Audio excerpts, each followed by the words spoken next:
Hi, everyone. This is Tori Vandelin with Prevent Connect. The podcast you're about to listen to is an excerpt from a web conference we did in November 2021. It's called Trauma Informed Principles Are for Everyone, Supporting and Sustaining Sexual and Intimate Partner Violence Prevention Practitioners. Additional information about the web conference can be found linked on this podcast page on our website. And Ashley, I know that this has been kind of an emerging and popular topic even outside of the work to prevent sexual and intimate partner violence. So can you let us know kind of how this topic came to be and what we were inspired by today? Yeah, for sure. Thank you so much, Tori.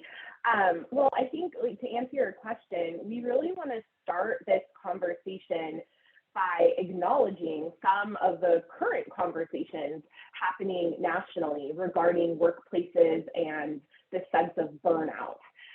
There's really been kind of a surge in news articles about trauma-informed workplaces over the last couple of years, which is really great to see. And there's a couple examples on this slide, and we'll post the links if you wanted to read some of those articles.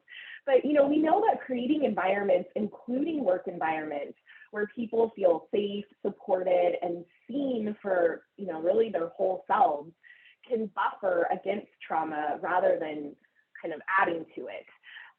And I think that it's important to acknowledge that long-standing social inequities directly impacting individuals as well as whole communities, plus the COVID-19 pandemic, have really been driving workplaces to look at their practices, policies, and organizational cultures more recently.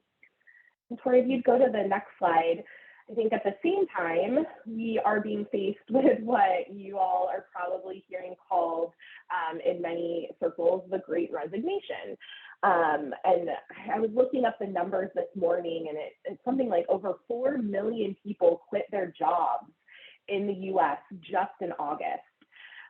And one of the theories behind the Great Resignation is that it's burnout. People are burned out, right? But new research is uncovering that the bigger issue seems to be what can be described as a broken culture of work.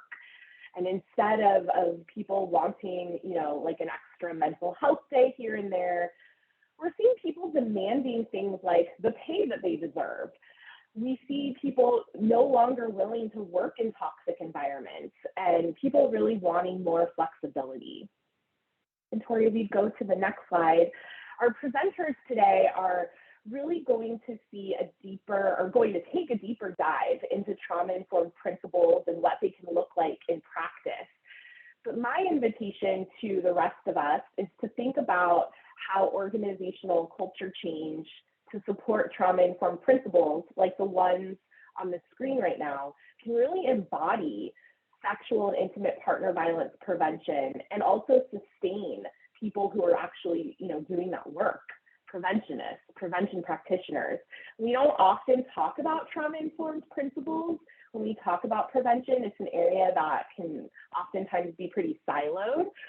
So that's my invitation today. And Madison, I know that you are working at Illinois ACEs Response Collaborative, and so we'd love to hear more about that.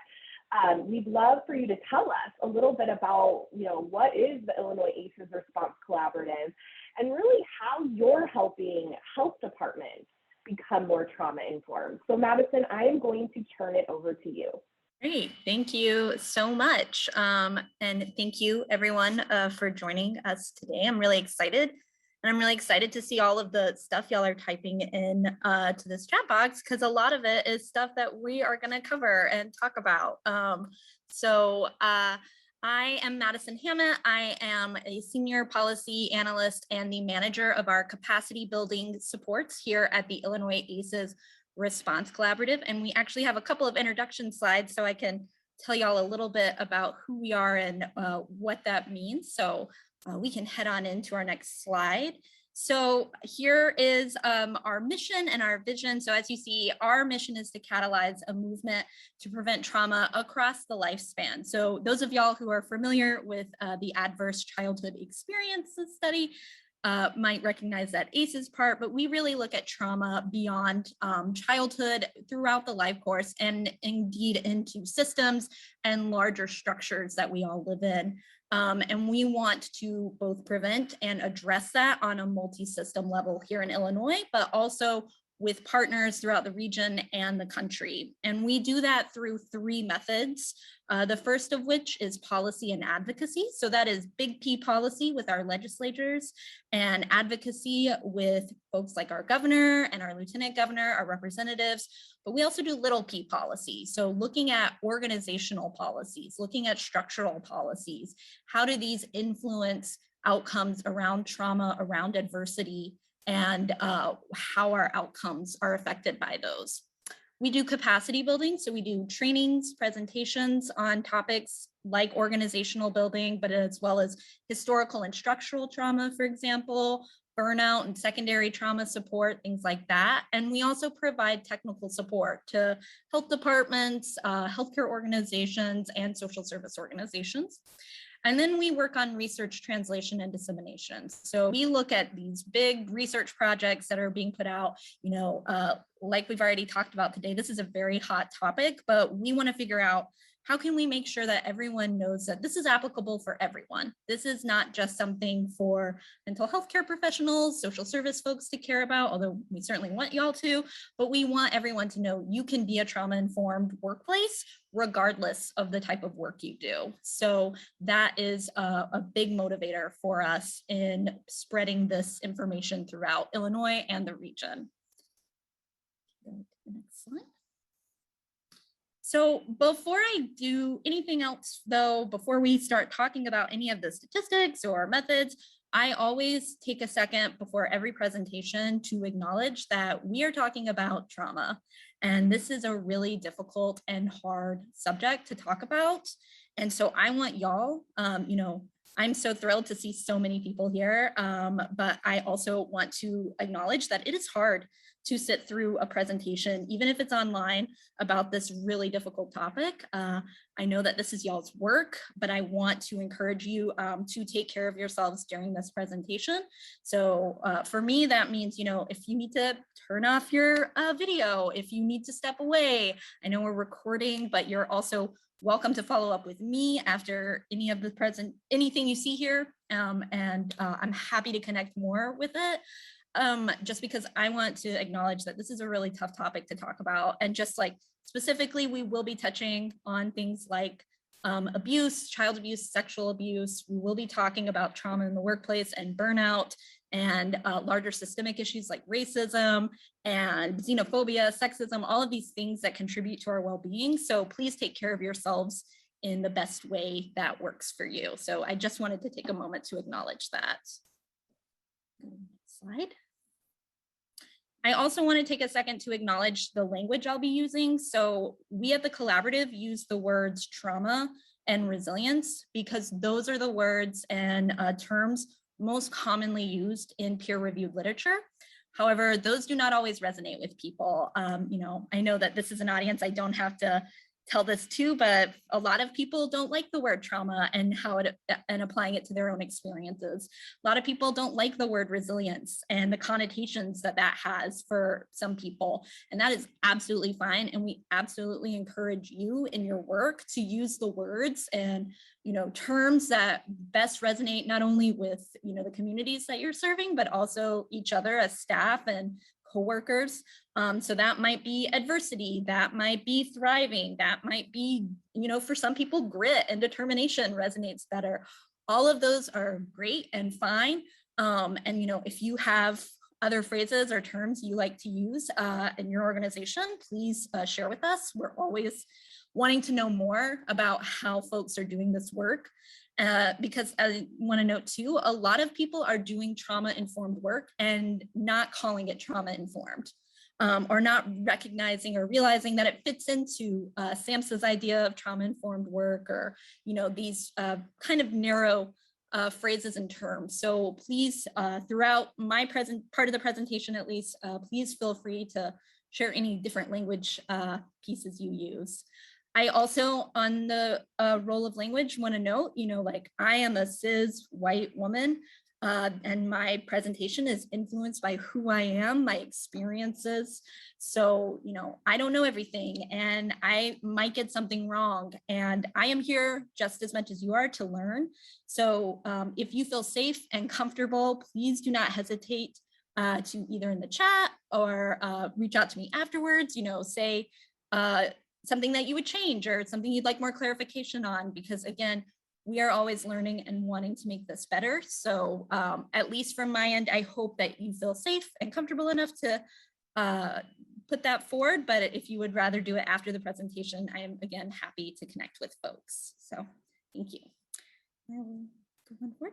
Madison, I wanted to just ask you if you could share, it looks like that's exactly what you're about to do, how you describe what it means to be trauma-informed, and then also maybe some elements of trauma-informed policy or practice. Absolutely, yeah. So we are going to start off by defining trauma, but then we are going to jump right into what does it mean to actually be trauma-informed. And the reason we start off with defining trauma for folks is, this is a fairly self-selecting crowd. You're all very experienced in this sort of thing, but we also recognize, and y'all said this earlier, these ideas have sort of permeated popular culture for particularly the last 18 months or so. And so when we say trauma-informed, we are talking not necessarily about something that is a responsive clinical practice, but rather this acknowledgement of trauma and its pervasivity and its intensity throughout our culture, and how organizations then can create safe and supportive spaces for their staff, but also the people they serve, community members, et cetera, and how you can do that, not necessarily even changing who you are as an organization or your day-to-day practices, but more of a reframing of that. So, but to start us off with this definition of trauma, you see here that we say it's this threatening, harmful physical or emotional experience. What we think is really important are these two second pieces from SAMHSA, and that is overwhelming our ability to cope and affecting functioning in multiple domains. So, and again, this is probably old hat for most of y'all, but we don't think of trauma as this linear event, right? Where you've had this event that's happened to you, and this can be a single event, like an assault, a car accident, or it can be a series of events, domestic violence, for example. And then you have an experience of this is how my body is experiencing it. And then you have the long-term or short-term effects. We view this as a cycle and something that can be experienced all at once for people out of order. It feels more intense at some parts during the day and others. And so I mentioned that and its relationship to organizations too, because a lot of times, in our culture, we have this idea of like, oh, well, I have 9 to 5 and I've clocked out. And so if I can just put things aside while I'm here, that'll be fine. But we all know that's not true. So it's particularly important for organizations who are looking to embark on this trauma-informed work to really keep this idea of trauma in mind, particularly those last two of overwhelming our ability to cope and affecting functioning in multiple domains. So this is physical, emotional, mental, all of these pieces that make us who we are.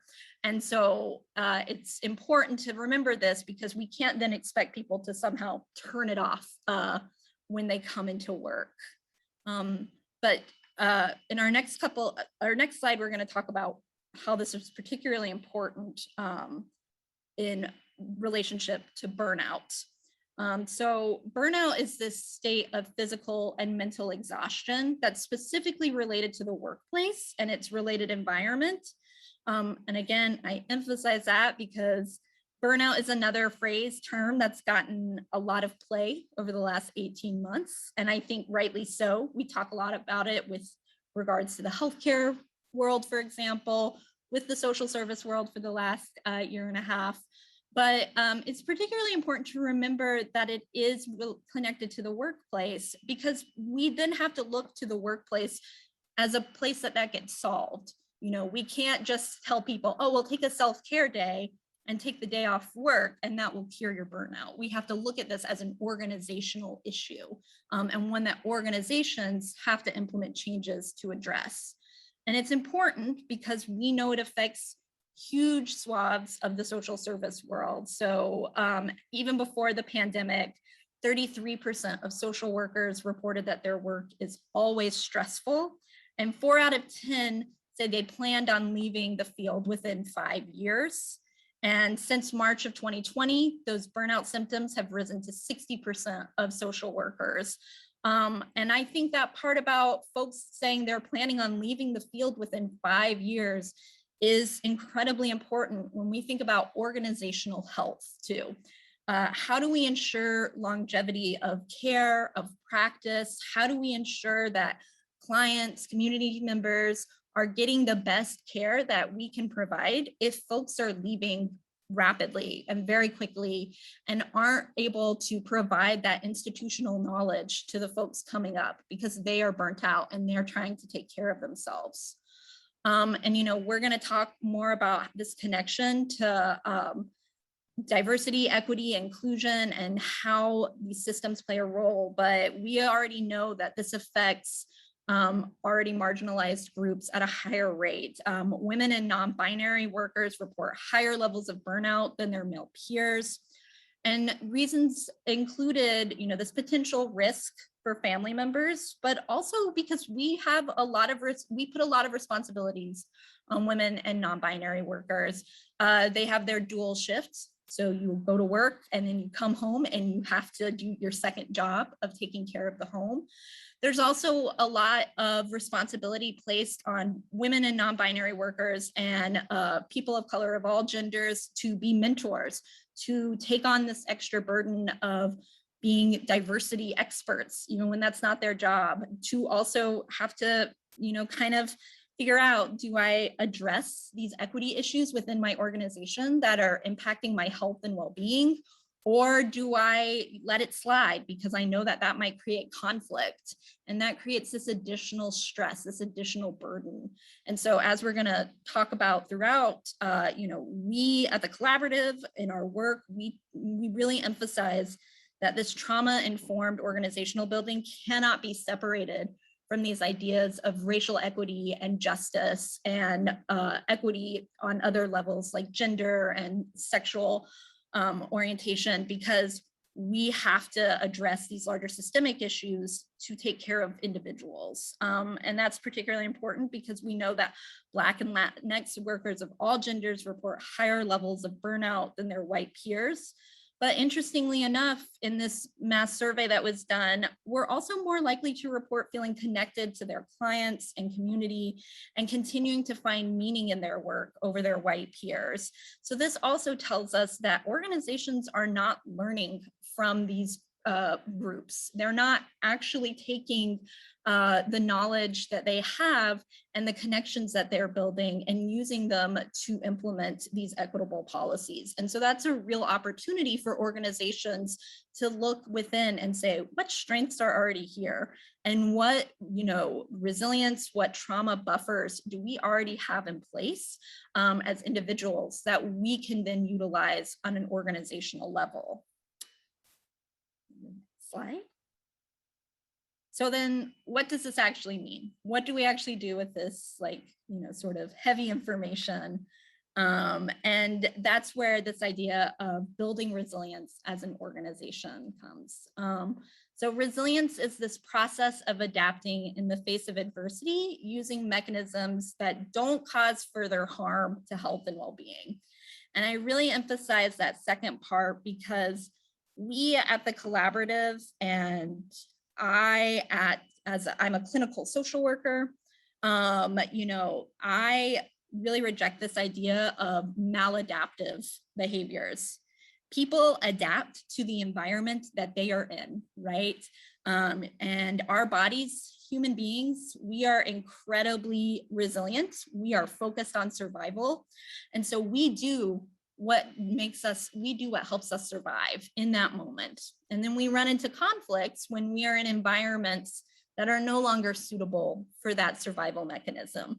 So if we have someone who was raised in a household with a lot of chaos, who might have seen domestic violence growing up, who might have seen, had a lot of instability growing up, their survival mechanisms are going to be very different than someone who wasn't raised in that environment. But we cannot then expect them to suddenly do away with those survival mechanisms immediately. Those are learned behaviors, but we can provide supportive environments to learn new behaviors, to learn new ways of surviving, and learn that you are safe and you are taken care of and supported, because resilience is not a moral judgment. It doesn't mean that you've somehow figured something out that nobody else has. It doesn't mean either that you haven't experienced harm or trauma. I think a lot of times when folks hear the phrase resilience or hear this idea of resilience, it's often connected to this idea of, well, you're really tough and you just let things slide by. You don't get bothered by things. And that's not what we mean when we say resilient. We mean that people who have these skills, who have been, either raised in or provided an environment that shows them that they are respected, that they are cared for, that they are loved, those folks are able to be in bad situations, but recognize a way out, to say, I know this isn't right, and I know how to get out of this situation. I know how to take care of myself in this situation. And we spend an enormous amount of time at work, and so when we say that organizations can build resilience, it's because we are spending a lot of time in these environments and learning every time we are there. Every meeting you have with someone, every time you say hello to someone in the break room, you pop in to ask a question, those interactions are actually teaching you how to build these resilience methods, because just like the trauma that folks experience, resilience is seen and experienced along this continuum. And so what is resilience for me isn't resilience for someone else, maybe vice versa. But we also know that there are ways that organizations can create an environment that encourages this with all folks. And it can be taught and nurtured across the lifespan.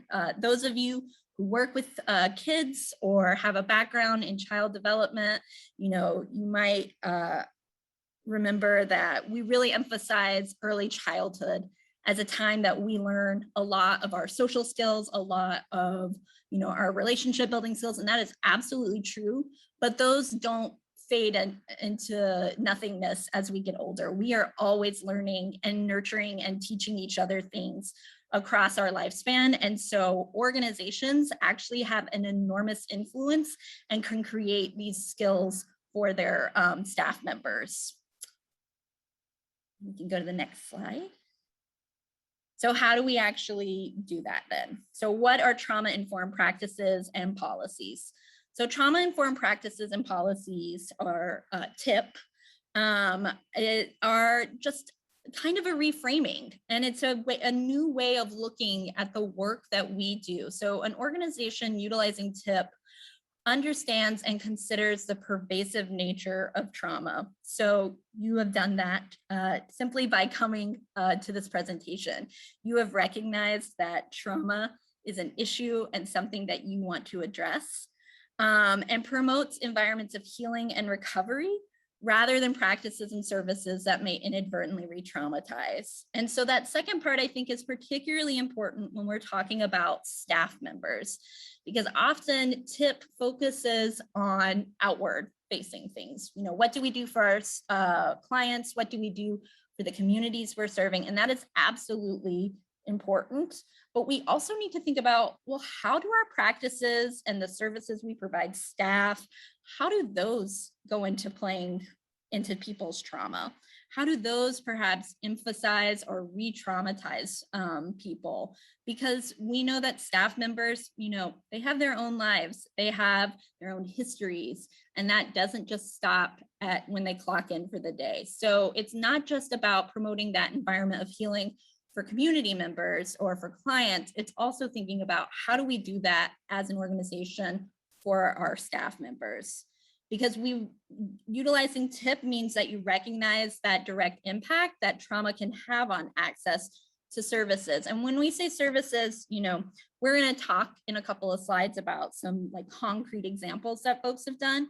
But one thing that we really emphasize with this trauma-informed work is it is not just enough to have things written down as a policy or on paper if you are not an environment that has changed to make the accessibility of those policies paramount. So, for example, paid leave. If you have unlimited paid leave as a policy, that's great. But what does the culture around that look like? Do you have an environment where, when people want to take time off, there's systems in place to make sure that their work is taken care of, or that they feel like they're not going to be judged or have a punitive response?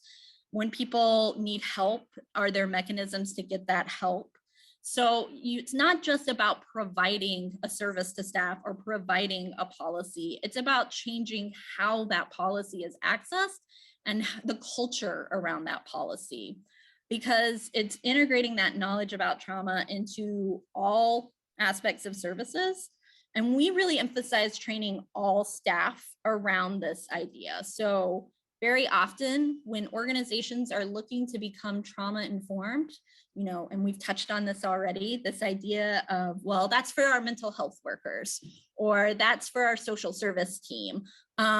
It is not. It is for everyone. You can be a trauma-informed accountant. You can be a trauma-informed environmental services specialist. You can do all of your work that you are already doing in a trauma-informed way. And that is just through recognizing these signs and symptoms of trauma, of recognizing that policies impact how people experience the organization, and recognizing that there is a way to make this more accessible to folks. And I really want to emphasize, I know we've talked about it already, TIP is not, the purpose of TIP is not to provide psychological care. When we have done our organizational support, that's something that comes up a lot, particularly I think with our medical folks who will say things, like, well, I'm a dentist, I'm not a psychologist, I'm not a social worker. I don't want people to feel like they have to tell me things or disclose things that I'm not ready to hear. Or if you're an organization and you put this out there, we want you to make sure that you have responses in place if you're going to ask hard questions.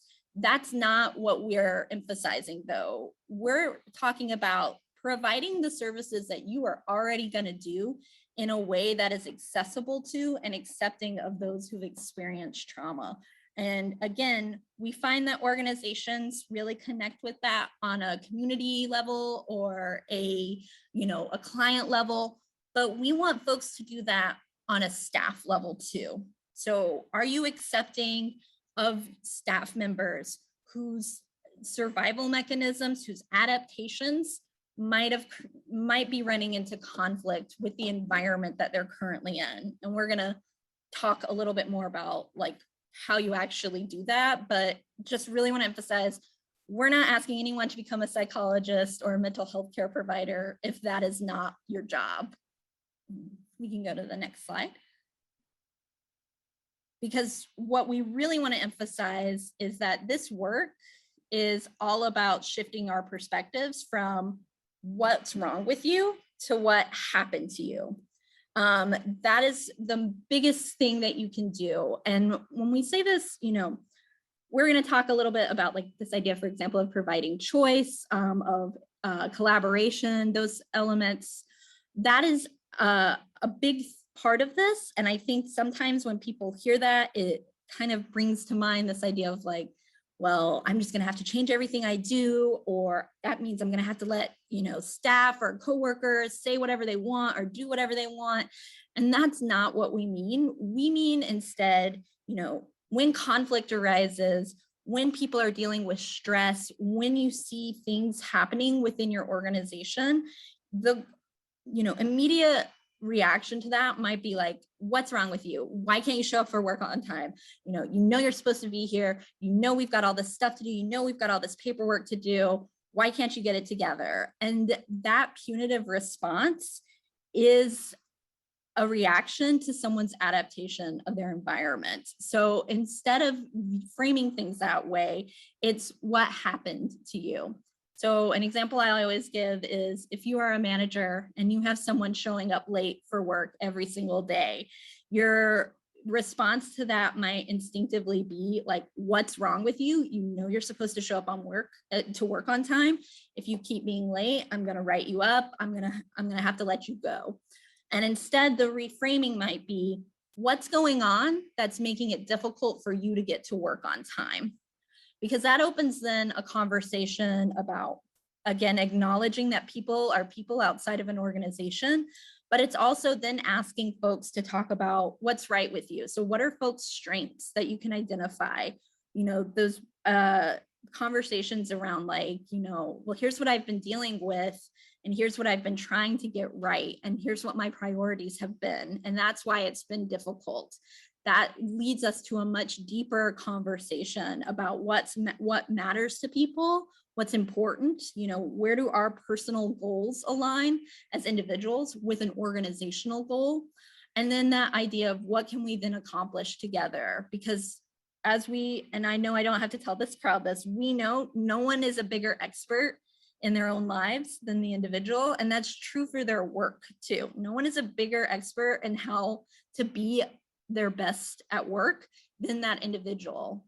It's up to the organization though, to actually ask that person then, what do you need to be your best? So we do that through TIP.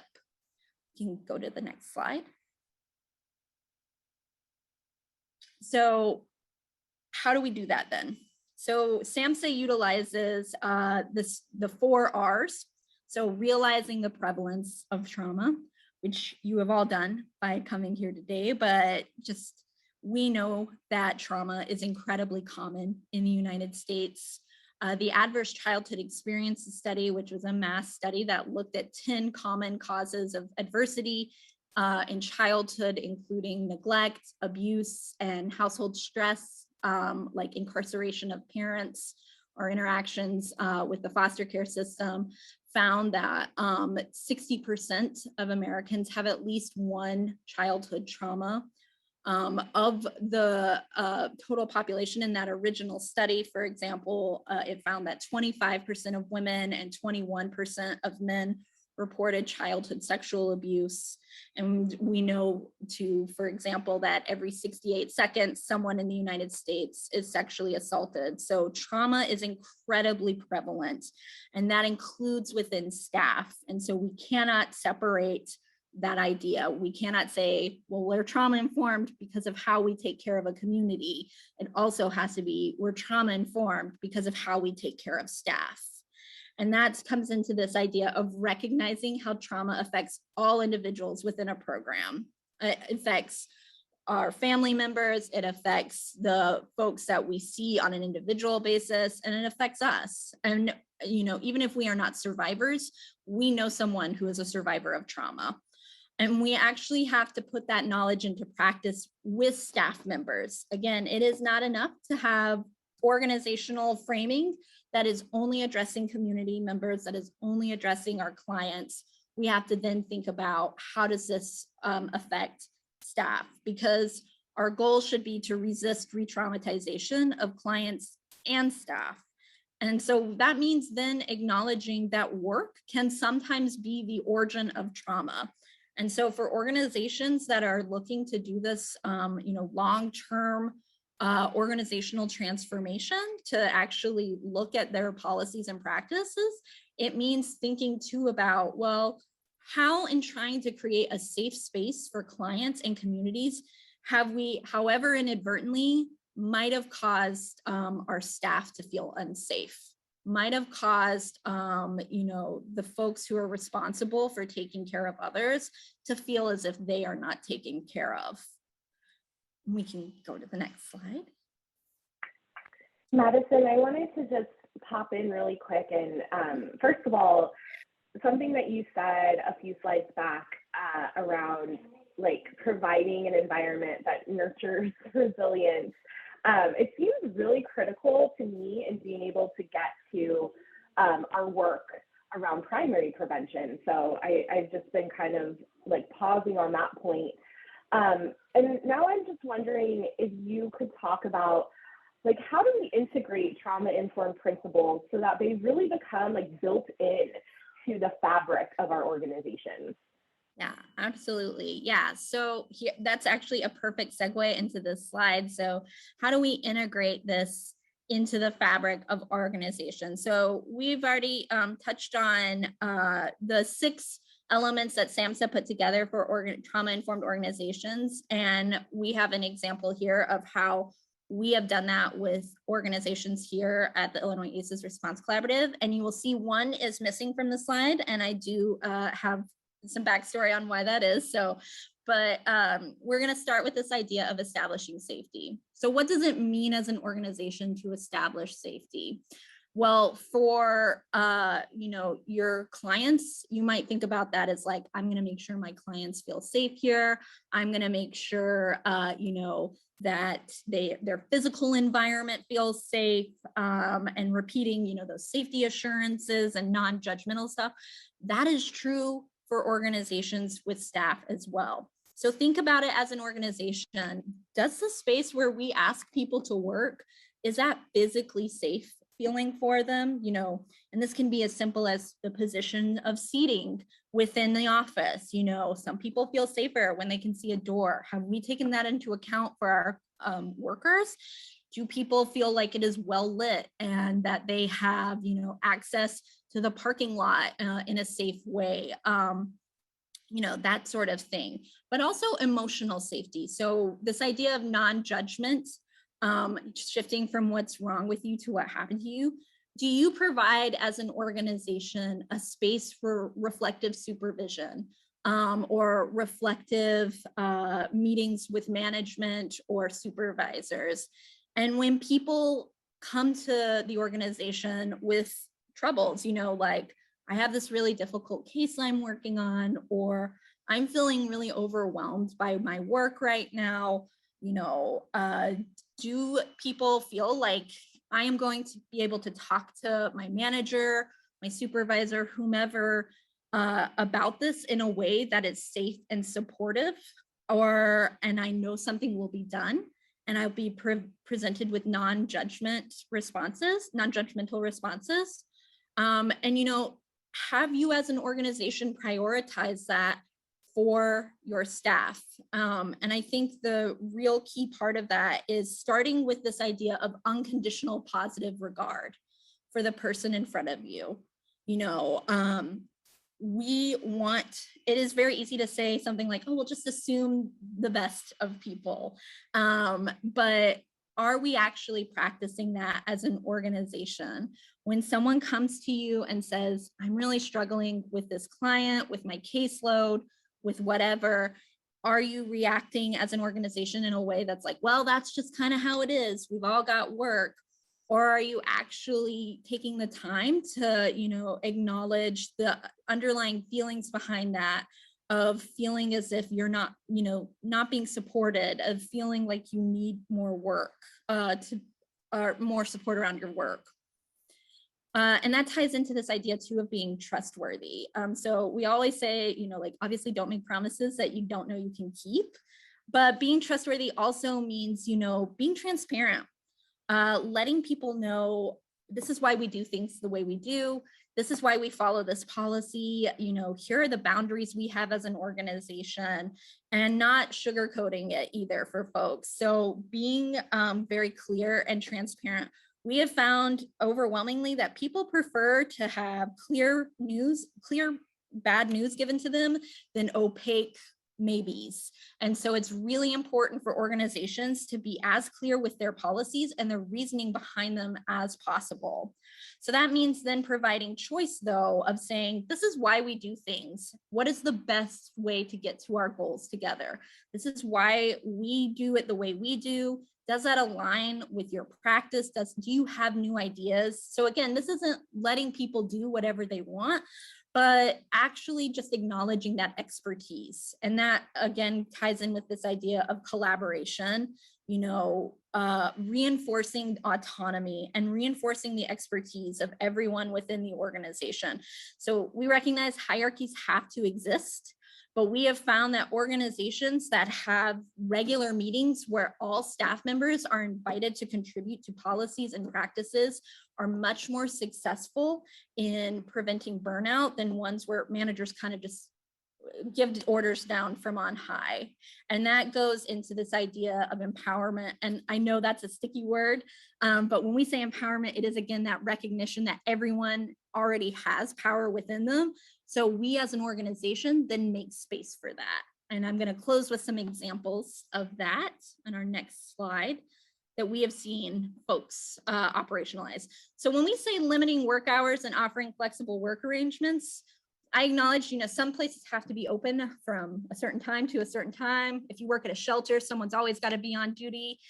So it may not be possible to do summer Fridays or something like that. But when we say limiting work hours and offering these flexible arrangements, we mean the acknowledgement that people have lives outside of the organization. So when folks have things come up like sick days or child gets hurt or need to take care of mom or whatever it is, do you have a process in place for people to feel safe taking those days? Or is it, oh man, Bob's got to take the day off. We've all got to scramble to cover his work. And there's a lot of agony and anxiety around taking a day off? Or is there just a process set in place? And it also means modeling that behavior too. So that's where this investment in leadership development. And here it says supervisors, but we also mean leadership within an organization as a whole. So who are the folks that have a lot of, cultural knowledge about the organization? Who are folks that people listen to, who they see as experts? And are those folks being pushed forward when it comes time to talk about policies, when it comes time to talk about the growth of an organization? We've also helped folks establish wellness committees. And when we say wellness activities, we don't mean necessarily free ice cream in the lobby, although that's certainly nice. We mean more like actually investing in responsive activities. So if someone says, we're really struggling with our workload in this part of the organization, that means then figuring out how as an organization you can provide the support for that, pulling people. And so that's why it's really important to have everyone from the organization work to establish this wellness as a quality indicator. And it's not just the social worker's job or HR's job, but in fact, everyone. So one way we've seen that done is a regular pop-up on their intranet where people just answer 5 quick questions about how their month is gone. And then that makes the responses that much more immediate, and it doesn't feel like a waste of folks' time. We can go to the next slide to close out. And so how do we actually do this? So we have hosted facilitated discussion groups, which yes, have these elements that you see here, but are also just venting sessions. So are you providing a safe space for folks to come together and say, this is what I'm really struggling with, and I just need to talk to somebody about it. And it doesn't have to be a clinical approach, but rather this, again, feeling like you're understood, feeling like you're safe to expose as yourself and be vulnerable. And that comes with establishing this culture that prioritizes all relationships. So I recognize someone's got to sign the paperwork at the end of the day, someone's got to sign off on a grant, but are you actually asking people how to be a better organization for them as workers? Are you asking people only, how can you be a better worker for us? It's a two-way street. And so asking people what they need and having those regular check-ins is really paramount to getting this on the started. Supporting expressions of compassion. So we, as mental health providers, as social service providers, I think are really good at outwardly providing this for folks, and then inwardly within our own organizations, not doing that, and really running ourselves ragged and pushing ourselves to the breaking point. So when we provide these emotional supports, are we also providing a culture that says like, yes, we want you to do that. We want you to take advantage of it. Because again, having something on paper and then saying, oh, well, Bob has to take all these days off isn't actually providing any support. It's providing that judgment and that unsafe environment. So thinking about, well, how do we then encourage each other to do that and to take care of ourselves? And that includes coming up with mechanisms to address any missed work and being okay with that. And then I know we're going to talk more about this, but we really emphasize that trauma-informed care does not exist without racial justice. And the same goes for TIP. You cannot have a trauma-informed organization if you are not looking at the larger social and systemic issues that influence people's trauma and outcomes. And so that means also doing some diversity, equity, and inclusion work and looking inwards about who is getting a voice at the table. And all of those elements we've talked about, are they being framed with this racial justice piece in mind? Thanks for listening. Part 2 of this podcast is available now, linked on our website.